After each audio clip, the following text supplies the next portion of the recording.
കുട്ടികൾ കല്യാണത്തിൻ്റെ അന്വേഷിച്ച് മാതാപിതാക്കളോ കുട്ടികളോ ഒക്കെ എൻ്റെ അടുത്ത് വരാറുണ്ട്. വരുന്ന സമയത്ത് ആദ്യമേ തന്നെ ഞാൻ അവരോട് ചോദിക്കുന്ന ഒരു ചോദ്യമുണ്ട്, എന്തിനാ കല്യാണം കഴിക്കുന്നത്? ഓക്കെ, അപ്പോൾ അവർ പല രസകരമായ റിഫ്ലക്റ്റീവ് ക്വസ്റ്റ്യൻ, അപ്പോൾ അവർ രസകരമായ പല ഉത്തരം തരും.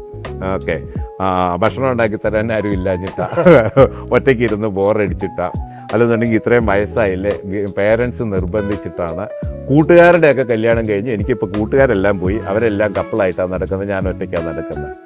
ഇങ്ങനെ ഓരോ റീസണിങ്ങിലാണ് ഇവർ കല്യാണത്തിൻ്റെ റീസൺ പറയുന്നത്. അപ്പോൾ അവരോട് ഞാൻ ആദ്യം പറഞ്ഞു കൊടുക്കുന്നത്, എന്തിനാ കല്യാണം കഴിക്കുന്നതെന്ന് തീരുമാനിക്കണമെങ്കിൽ എന്തിനാ ജീവിക്കുന്നത് എന്ന ചോദ്യത്തിന് തുടങ്ങും. ജനിച്ചു പോയത് കൊണ്ടാണ് ജീവിക്കുന്നത്, മരിക്കുന്നത് വരെ ജീവിച്ചേ പറ്റത്തുള്ളൂ. നമ്മൾ ആവശ്യപ്പെട്ടിട്ടല്ല ഞാൻ ജനിച്ചതെന്നാണ് ഞാൻ വിചാരിച്ചുകൊണ്ടിരുന്നത്. പക്ഷെ റീസെന്റ് ഇവിടെ വന്ന ഡോക്ടർ മറിയാമ്മയുടെ മകൾ എന്നെ പിടിച്ച് തിരുത്തിയിട്ട് പറഞ്ഞു, George you ask for your life. അപ്പൊ ഞാൻ കണ്ണ് തള്ളിയിരിക്കുക, ഞാൻ ആവശ്യപ്പെട്ടിട്ടാണോ ഞാൻ ജനിച്ചത്? അപ്പൊ അവര് പറഞ്ഞു, അതെ, അമ്മയുടെ ഉദരത്തിൽ വീണ ബീജങ്ങളിൽ ഓടി ഒന്നാമതെത്തിയ ബീജങ്ങളിൽ അതിലൊരെണ്ണത്തിനെ അണ്ടം ചൂസ് ചെയ്തു. അപ്പൊ ഓടി ഒന്നാമതെത്തി, ഓടാതെ മടി പിടിച്ചിരുന്നുണ്ടെന്നുണ്ടെങ്കിൽ ജനിക്കത്തില്ലായിരുന്നു. So I am one among the winners. പക്ഷെ അമ്മയ്ക്കും ചോയ്സ് ഉണ്ടായിരുന്നു, ആ അണ്ടത്തിന് ചോയ്സ് ഉണ്ടായിരുന്നു, സെലക്ഷൻ ഉണ്ടായിരുന്നു. ആദ്യം വന്ന സ്പേമിൽ നിന്ന് ഒരു സ്പേമിനെ അത് സെലക്ട് ചെയ്തു. അങ്ങനെ സെലക്ട് ചെയ്തിട്ട് എനിക്ക് കിട്ടിയിരിക്കുന്ന I am a winner and I am also a chosen one. ജയിച്ചവനുമാണ്, തെരഞ്ഞെടുക്കപ്പെട്ടവനുമാണ്. ഞാൻ എഫേർട്ട് എടുത്തിട്ടാണ് ഞാൻ ജനിച്ചത്. നല്ല ചിന്തയാവും. ഓക്കെ, ചേട്ടനും അങ്ങനെ തന്നെയാണ്. ചേട്ടൻ ജനിച്ചത് അതിൻ്റെ ഒരു ബോട്ടം ലൈൻ എന്താന്ന് വെച്ച് കഴിഞ്ഞാൽ, നമുക്കൊരാൾക്കും എന്നെ ജനിപ്പിച്ചത് എന്തിനാണെന്ന് മാതാപിതാക്കളോട് ചോദിക്കാൻ യാതൊരു അവകാശവും ഇല്ല. നമ്മൾ ജനിച്ചത് നമ്മൾ എഫേർട്ട് എടുത്തിട്ടാണ് ജനിച്ചത്. പേരൻസ് അതിനുള്ള സൗകര്യം തന്നു എന്നുള്ളത്, ദേ സിംപ്ലി ഫെസിലിറ്റേറ്റഡ്.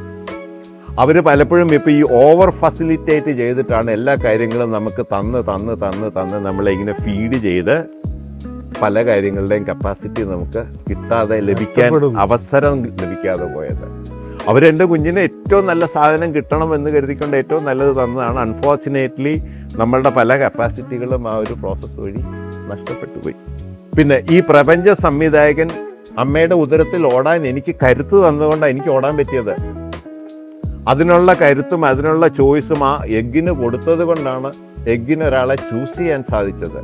സോ സംവിധായകൻ്റെ റോളിനെ കുറിച്ച് ഒരു സംശയവുമില്ല. സംവിധായകൻ എനിക്ക് ജനിക്കാൻ അവസരം തന്നു, ഫെസിലിറ്റേറ്റ് ചെയ്തത് മാതാപിതാക്കളാണ്. ഇനി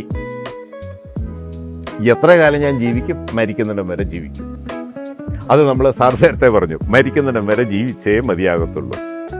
എപ്പോൾ മരിക്കുമെന്ന് ചോദിച്ചാൽ അറിയത്തില്ല. എനിക്കിപ്പം തന്നെ മരിക്കണം, ചത്താ മതിയെന്ന് വിചാരിച്ചിട്ടില്ലാത്ത ഒരു മനുഷ്യനും ഈ പ്രപഞ്ചത്തിലുണ്ട്. വിചാരിച്ചിട്ടില്ല എപ്പോഴേലും എനിക്കൊന്ന് ചത്താ മതിയായിരുന്നുണ്ട്. മരിച്ചാൽ മതിയെന്ന് വിചാരിച്ചത് കൊണ്ട് നമ്മൾ മരിച്ചു പോകത്തില്ല. ഇവിടെ പ്രപഞ്ച ശക്തികൾ അനുവദിക്കുന്നിടത്തോളം കാലം ജീവനോടെ ഇരുന്നേ പറ്റത്തുള്ളൂ. ഒന്നുകിൽ നമ്മുടെ കാര്യം ചെയ്യാൻ, അല്ലെങ്കിൽ ഏതെങ്കിലും ആശുപത്രികളുടെ വരുമാനം ഉണ്ടാക്കാൻ, അല്ലെങ്കിൽ വേറെ ഏതെങ്കിലും ആൾക്കൊരു തൊഴിൽ കൊടുക്കാൻ വേണ്ടിയിട്ടായിരിക്കും നമ്മൾ ജീവിച്ചു പോയിക്കൊണ്ടിരിക്കുന്നത്. സംവിധായകൻ തരുന്ന റോളാണ്. ആ റോൾ എത്ര ഭംഗിയായിട്ട് നമ്മൾ ചെയ്യുന്നു എന്നനുസരിച്ചിട്ട് അതിനേക്കാളും മികച്ചതോ അല്ലെങ്കിൽ അതിനേക്കാൾ മോശമോ ആയിട്ട് ഉള്ള റോള് സംവിധായകൻ തന്നുകൊണ്ടിരിക്കും. ഈ സംവിധായകൻ തന്ന റോളിൽ പെട്ടതല്ലേ ഒരു വിവാഹപ്രായമാകുമ്പോൾ ഒരു പാർട്ട്ണറിനെ, ഒരു ഇണയെ കിട്ടണം എന്നുള്ള ഒരു ആഗ്രഹം ഉദിപ്പിക്കുന്നത്. ആ ഇണയ്ക്ക് വേണ്ടിയിട്ട് പല കാര്യങ്ങൾ കണ്ടുപിടിക്കുവാനുള്ള പരിശ്രമം. സംവിധായകന്റെ പ്ലാനിനകത്ത് പുരുഷനും സ്ത്രീയും ഏതെങ്കിലും ഒരു സമയത്ത് ഒന്നിച്ച് ചേരണം എന്നുള്ളതാണ് സംവിധായകന്റെ പദ്ധതി. നമ്മൾ വിചാരിക്കുന്ന കാശ് കിട്ടി, രൂപ കിട്ടി, സ്വത്ത് കിട്ടി, വീട് കിട്ടി, കാറ് കിട്ടി, വിമാനം കിട്ടി എന്നൊക്കെയാണ് പറയുന്നത്. അല്ല, സത്യത്തിൽ മനുഷ്യന് കിട്ടുന്നത് കുറെ അനുഭവങ്ങൾ മാത്രമാണ്. അനുഭവങ്ങൾ എന്ന് പറയുന്നത് നല്ലതായിരുന്നോ മോശമായിരുന്നോ എന്ന് തീരുമാനിക്കുന്നത് നമ്മളുടെ ഇൻ്റർപ്രിട്ടേഷനാണ്. നമ്മൾ നല്ലത് എന്ന് നേരത്തെ മുന്നിൽ എഴുതി വെച്ചിരിക്കുന്ന കാര്യങ്ങളാണ് നല്ല അനുഭവമായിരുന്നു എന്ന് നമ്മൾ തീരുമാനിക്കുന്നത്. ആ അനുഭവത്തിനെ നമുക്കൊന്ന് മാറ്റി പറഞ്ഞു കഴിഞ്ഞാൽ ആ മോശം അനുഭവത്തിനെ നമുക്ക് നല്ലതായിട്ട് ചിത്രീകരിക്കാൻ പറ്റും. അനുഭവങ്ങൾ കിട്ടിയില്ലെങ്കിൽ മനുഷ്യന് ജീവിക്കാൻ പറ്റില്ല. ബാക്കി മനുഷ്യർ മുഴുവൻ മരിച്ചു പോയി കഴിഞ്ഞു കഴിഞ്ഞാൽ നമ്മളൊരാൾ മാത്രം ഇരുന്ന് കഴിഞ്ഞാൽ നമ്മൾ ജീവിച്ചിരിക്കുന്നതിൽ യാതൊരു അർത്ഥമില്ല എന്ന് നമുക്ക് തോന്നും. ഇനി ഒരു മനുഷ്യന് ലഭിക്കാവുന്ന എല്ലാത്തരം അനുഭവങ്ങളും ലഭിക്കണമെങ്കിൽ ആണും പെണ്ണുമായിട്ട് 2 മനുഷ്യജീവികൾ ഒന്നിച്ചു ചേരണം. അതും സംവിധായകന്റെ പദ്ധതിയാണ്. മറ്റ് മനുഷ്യരിൽ നിന്ന് ലഭിക്കുന്നതിൽ നിന്നും വ്യത്യസ്തമായി ആണിനും പെണ്ണിനും മാത്രമായി സൃഷ്ടിക്കാവുന്ന അനുഭവം സെക്ഷൽ എക്സ്പീരിയൻസും പ്രൊക്രിയേഷനും. ഈ സംവിധായകന്റെ ഈ പദ്ധതി ഇപ്പോ നന്നായിട്ട് പ്രവർത്തീകരിക്കപ്പെടുന്നുണ്ടോ? ഞാൻ കേട്ടത് ഇവിടെ വിവാഹം കഴിക്കാൻ ആഗ്രഹമില്ലാത്തവരോ അല്ലെങ്കിൽ സാധിക്കാത്തവരോ ഉണ്ട്. ധാരാളം ആൾക്കാരുണ്ട്. കാരണം അവരിതിന്റെ ഒബ്ജക്റ്റീവ് എന്താണെന്നുള്ളത് അറിഞ്ഞിട്ടില്ല. അവര് വിചാരിച്ചത് അവരുടെ അപ്പനും അമ്മയും കൂടെ അവർക്ക് അത്യാവശ്യമായിട്ട് ഒരു കൊച്ചിനെ വേണ്ടിയിട്ട് അവർ കൊച്ചിനെ സൃഷ്ടിച്ചതാണ്, അപ്പനെ അമ്മയെ നോക്കാൻ വേണ്ടിയിട്ട് എന്നെ സൃഷ്ടിച്ചിരിക്കുന്നതാണ്. മെറ്റീരിയലിസ്റ്റിക് ആയിട്ടാണ് സ്വന്തം ജന്മത്തെക്കുറിച്ച് അവർ ചിന്തിക്കാനിടയായത്. പ്രപഞ്ചത്തിന്റെ ഭാഗമാണ് താൻ എന്നുള്ള രീതിയിൽ മാറി ചിന്തിക്കാൻ അവസരം കിട്ടുകയാണെങ്കിലേ ഇത് തിരിച്ചറിയാൻ സാധിക്കത്തുള്ളൂ. പിന്നെ സംവിധായകന്റെ പദ്ധതിയിൽ ഓട്ടോമാറ്റിക് ആയിട്ടുണ്ടാകുന്ന കുറെ ഫീലിങ്ങുകളുണ്ട്. ആകസ്മികമായിട്ട് ആരെങ്കിലും കണ്ടുമുട്ടി, ആകസ്മികമായിട്ട് ഒരു ഇൻസിഡന്റ് ചെന്ന് പെട്ടു, ആ ഇൻസിഡന്റിനകത്ത് ഓരോന്ന് ഉരുത്തിരിഞ്ഞു. അങ്ങനെ ഉരുത്തിരിഞ്ഞു വന്നു കഴിഞ്ഞപ്പോഴത്തേക്കും next obvious thing is to get married. അങ്ങനെ കല്യാണം കഴിക്കുന്നവരുമുണ്ട്. ഒന്ന് നല്ല രീതിയിൽ ഒരു സിറ്റുവേഷനിൽ ചെന്ന് പെട്ടിട്ട് അതിന്റെ ഒരു റിസൾട്ടായിട്ട് ആണും പെണ്ണും കൂടെ ഒന്നിച്ചു ചേരുന്നവരുണ്ട്. വേറൊന്ന് ഏതെങ്കിലും ഒരു മോശം അവസ്ഥയിൽ ചെന്നുപെട്ട് അതിൽ നിന്ന് രക്ഷപ്പെടാൻ വേണ്ടി അല്ലെങ്കിൽ ഒൺലി സൊല്യൂഷൻ ഈസ് മാരേജ് എന്ന് പറഞ്ഞിട്ട് മാരേജിലേക്ക് പോകുന്നവരുണ്ട്. ഇനി ഇത് കൂടാതെ മാതാപിതാക്കള്, അവരെ വളർത്തിക്കൊണ്ട് വന്നവര്, അവരുടെ മാതൃക കണ്ടിട്ട് ആ മാതൃക ഇങ്ങനെയാണ് എൻ്റെ ജീവിതം മുന്നോട്ട് പോകേണ്ടത്, എൻ്റെ അപ്പനും അമ്മയും കാണിച്ചു തന്ന മാതൃക ഇതാണ്, ഇങ്ങനെയാണ് അവര് ആസ്വദിച്ചത്, ജീവിതം ആസ്വദിച്ചത്, എനിക്കും ആസ്വദിക്കാൻ വേണ്ടി ഇങ്ങനെ ചെയ്യാം. മാതാപിതാക്കന്മാർക്ക് ഒരു റോൾ മോഡലാകുന്നത്. പിന്നെ റോൾ മോഡൽ അല്ല, തിരിച്ചും സംഭവിക്കാറുണ്ട്. എൻ്റെ അപ്പനും അമ്മയ്ക്കും സംഭവിച്ച പോലെ എനിക്ക് സംഭവിക്കരുത് എന്ന് പറഞ്ഞുകൊണ്ടും ആൾക്കാർ ചില തീരുമാനങ്ങൾ എടുക്കാറുണ്ട്. അപ്പൊ എന്തുകൊണ്ട് അവർ ആ തീരുമാനം എടുത്തെന്ന് ചോദിച്ചു കഴിഞ്ഞാൽ എഗെയിൻ നമ്മുടെ സംവിധായകനിൽ തന്നെയാണ് ഇത് എത്തിക്കുന്നത്. പ്രപഞ്ച സംവിധായകനിലാണ് ഈ ഉത്തരവാദിത്വം, അല്ലെന്നുണ്ടെങ്കിൽ ഇതിന്റെ മെറിറ്റ്സ് പോയി ചെല്ലുന്നത്. ഏതായാലും ഇവര് ഏതെങ്കിലും ഒരു ഇണയെ കണ്ടുപിടിക്കേണ്ട ഒരാവശ്യം പ്രപഞ്ച നീതി അനുസരിച്ച് അല്ലെങ്കിൽ പ്രപഞ്ച സാഹചര്യം അനുസരിച്ചിട്ട് ഓരോ ജീവിക്കും ഉണ്ട്. ആ സാഹചര്യം പൂർത്തീകരിക്കാൻ വേണ്ടി നമ്മളുടെ സിവിലൈസേഷന്റെ ഭാഗമായി നമ്മൾ പല കമ്മ്യൂണിറ്റി ആയിട്ടാണ് വളരുന്നത്. അതിനൊരു എൻവയൺമെന്റ്, അതായത് ഈ പിള്ളേർക്ക് വളരാനും അവർക്ക് എമോഷണൽ ആയിട്ടുള്ള സ്നേഹം ലഭിക്കാനും അവർക്കൊരു സുരക്ഷിതത്വ ഫീലിംഗ് ലഭിക്കാനും അവർക്ക് ഹെൽത്തി ആയിട്ട് വളരാനും അങ്ങനെയുള്ള അതുപോലെ തന്നെ പല ആവശ്യങ്ങളും സബലീകരിക്കാനും വേണ്ടിയിട്ടുള്ള സൊസൈറ്റിയിലെ ഏറ്റവും ഇമ്പോർട്ടൻ്റ് ആയിട്ടുള്ള ഒരു യൂണിറ്റാണ് കുടുംബം, ഫാമിലി. എക്സാക്ട്ലി. അപ്പൊ ആ കുടുംബത്തിന്റെ ഇനാഗുറേഷൻ ആണ് ആക്ച്വലി മാരേജ് എന്ന് പറയുന്നത്. അതെ, ഓക്കെ. ഒരു കട ആരംഭിക്കുന്നത് പോലെ അല്ലെങ്കിൽ ഒരു ഫാക്ടറി ആരംഭിക്കുന്ന പോലെ ഒരു പ്രസ്ഥാനം ആരംഭിക്കുന്നത് പോലെയുള്ള ആരംഭമാണ്, ഇനാഗുറേഷനാണ് മാരേജ് എന്ന് പറയുന്നത്. പക്ഷെ നമ്മൾ നിർഭാഗ്യവശാൽ തിരിച്ച് ചിന്തിക്കാൻ തുടങ്ങി. ഇതൊരു വലിയ സംഭവമാണ്. Marriage is the main thing. മാതാപിതാക്കളെ സംബന്ധിച്ചായിരിക്കും എൻ്റെ മോനെ കെട്ടിച്ച് അല്ലെങ്കിൽ മോളെ കെട്ടിച്ചു കഴിഞ്ഞാൽ എൻ്റെ ഉത്തരവാദിത്വം എല്ലാം തീർന്നു എന്നാണ് മാതാപിതാക്കൾ പറയുന്നത്. അപ്പൊ ആ ഒരു തോന്നലിൽ നിന്ന് മാതാപിതാക്കളെ സംബന്ധിച്ച് മക്കളുടെ കല്യാണം എന്ന് പറയുന്നത് അവരുടെ കംപ്ലീഷൻ ഓഫ് ദ റെസ്പോൺസിബിലിറ്റി എന്ന് അവർ ചിന്തിക്കും. അങ്ങനെ ചിന്തിച്ചിട്ട് അവർ they want to make it a big affair. Okay.